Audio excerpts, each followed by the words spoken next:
What's good, YouTube? And welcome to the house. We had a wild night on the live stream last night. Some drinks were flowing, packs were opening, but the market wanted to act even wilder. Despian Luluwa Lilith going up towards $60. The boxes themselves going up. Cyberstorm Access is a storm right now, but before we get into that, code What's Good 10 for 10% off will work over on the Team Samurai X1 shop. And I want to shout out these sleeves again. I've been using them and he is selling out of them, probably because he's one of the only people who thought, wow, people want to buy sleeves in bulk, and made a kind of case 30 pack thing that people could buy. So these are going pretty fast. You want to get yours sooner than later if you are interested. They're like player choice, but a little bit tougher, and I am a huge fan. Again, code What's Good 10 for 10% off instead of the usual What's Good 5, and that does support the channel directly. Back to Cyberstorm Access though, there's more than just Luluwa Lilith going up in price here,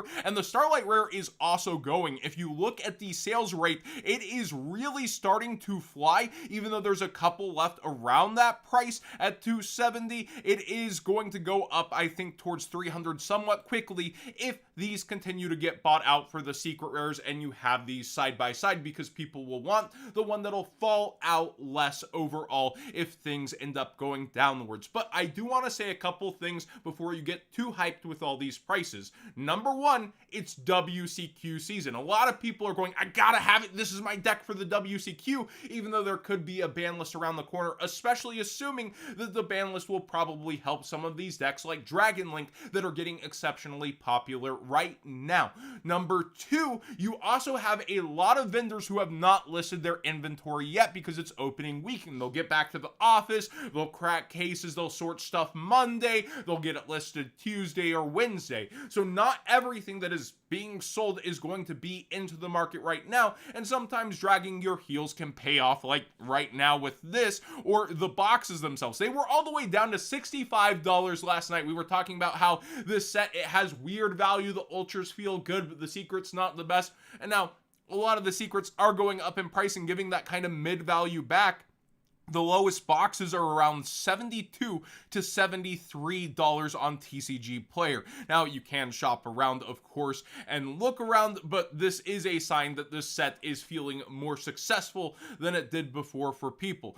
Gold Pride, I said, felt very underestimated going into the weekend and in pre-sales, and now we see better luck next time, starting to go towards $23 very, very quickly. There are a couple near 20, but it's quickly 23 into 25. And also the other secret rare for the deck, Rollerballer, got bought out earlier, and only 12 copies on the market, and it's around a $20 card, a couple at 15 before it's up towards 20. Again though, people will be listing, you have regionals, you have a ton of this hitting the market, so it's kind of that almost FOMO buying that people are doing of, okay, it got listed, it's here, I don't want it to go up. And so I think it is a lot of over pressure on this set as a whole. You do have Peaceful Planet sitting around 25, Quim around 30 some odd, and two chases now between Chaos Angel and Luluwa Lilith at this point. So much mid value through the secret rares, they almost all feel good except for the what is it,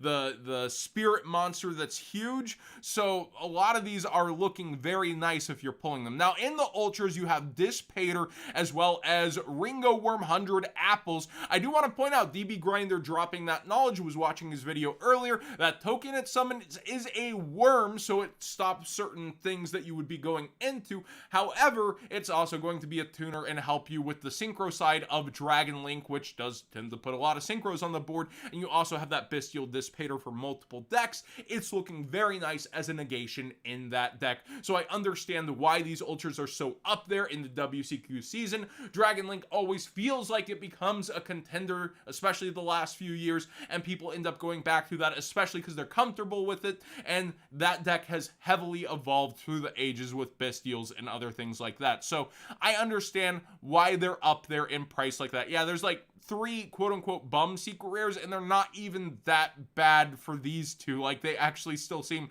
okay, or like they have potential. But yeah, then the super rares, you actually have the Time Tearing Morganite. It is a $4 card. A lot of people in the stream didn't know that and were like, what what the heck? And then you also have the Super Heavy Samurai Super around 4. So these boxes, they really feel like they just add up in value pretty easily into the 40s at the worst boxes that we opened, although I had some crazy boxes, so they're not the average. And then the winning boxes feel absolutely wild with how these secret rares are starting to go.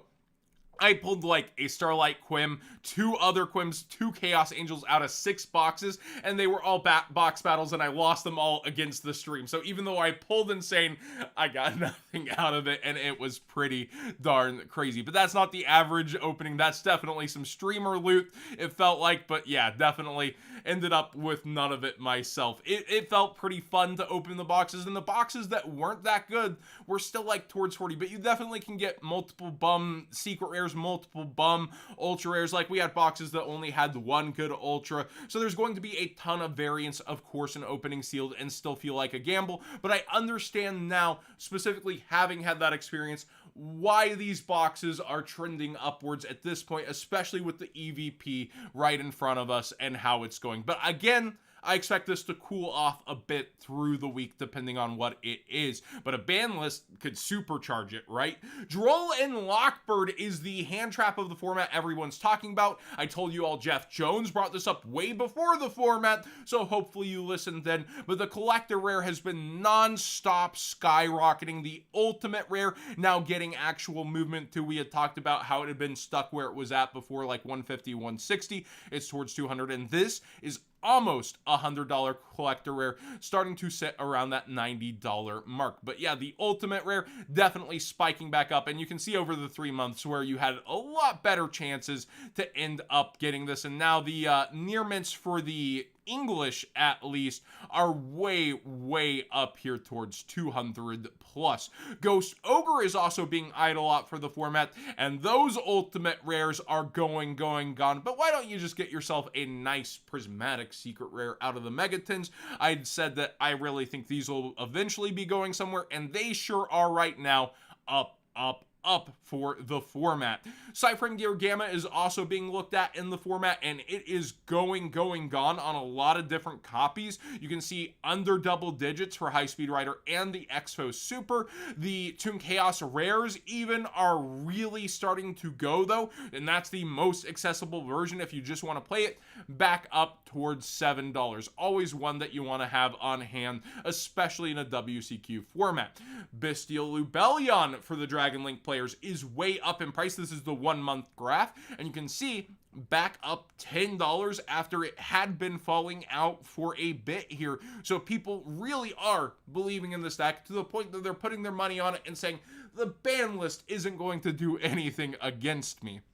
I now want to talk about something a little more controversial, and that's the 25th cards you can actually pull. It's a bit harder to search on TCG Player. You want to look up like Legend of Blue Eyes, then click 25th, and then go to all the cards there to get this view.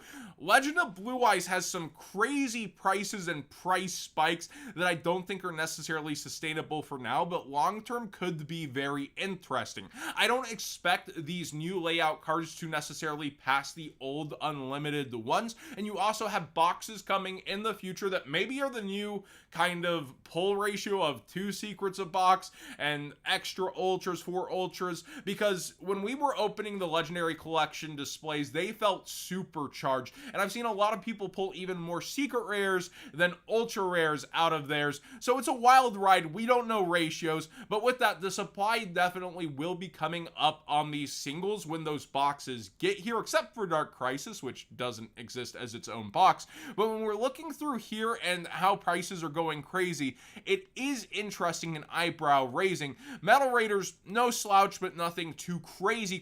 Summon Skull around 20, Black Skull Dragon around 22, Mirror Force here. And then Invasion of Chaos, I'll point out, it has the errata on some of the most important cards like Chaos Emperor Dragon and Dark Magician of Chaos to where you can play them in Modern. I wish they'd left them alone personally, but that's why those aren't eye-popping prices either. Dimension Fusion, however, for past format, people just want access to a copy, and here we see, yeah, they're buying that out over here. Dark Crisis, the most tame set. Exodia Necros is very cool. And I think making, again, I've said it before, complete sets of the modern foil layout will actually be somewhat desirable in the future if they don't run this into the ground. And Konami could even take the feedback of how people talked about this, and for the 30th, go back to the classic. But they could also just stick with the new foiling. There's no telling, so these cards could be even more populated in the future before you start running out and building your sets, right?